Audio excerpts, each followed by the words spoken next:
யோசிச்சு பாருங்க, அம்மா நமக்கு செஞ்ச எல்லா நல்லதும் நமக்கு நல்ல ஞாபகம் இருக்கும். ஏன் தெரியுமா?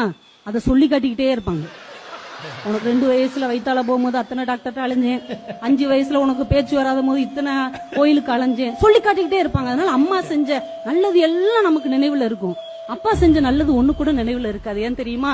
ஒருபோதும் தான் தன் பிள்ளைக்கு செய்ததை சொல்லி காட்டாத சொக்க தங்க சார் எங்களுடைய அப்பா.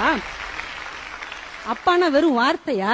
அப்பானா வலிமை, அப்பானா நம்பிக்கை, அப்பானா வாழ்க்கைங்க. அப்பா இருக்கும் போது மட்டும் இல்லைங்க, இல்லாத போதும் நம்மை வழி நடத்துகிறவர் தாங்க அப்பா. நான் முத்துக்குமார் அழகா ஒரு கவிதையில சொல்லியிருப்பாரு, அப்பாவின் சாயலில் இருக்கிற ஒரு பெட்டி கடைக்காரரிடம் சிகரெட்டு வாங்கும் போதெல்லாம் என் விரல்கள் நடுங்குகின்றன என்று எழுதினார் என்றால், அப்பா சாயல்ல ஒருத்தர் இருந்தா கூட அவன் நமக்கு வழிகாட்டியா இருப்பான் சார். அதான் பெரிய விஷயம். அம்மாவுடைய அன்பை உணரணும்னா வைங்களேன், அம்மா ஊர்ல இல்லைன்னா போதும், அம்மாவோட அன்பை நம்ம உணர்ந்துடலாம். ஆனா அப்பாவுடைய அன்பை நீங்கள் உணர வேண்டும் என்றால், இந்த உலகத்திலேயே நமக்கு அப்பான்னு ஒருத்தர் இல்லைன்னு தெரியும் போதுதான் அந்த அன்பை நம்ம ஒவ்வொருவராலும் உணர முடியும் இல்லையா?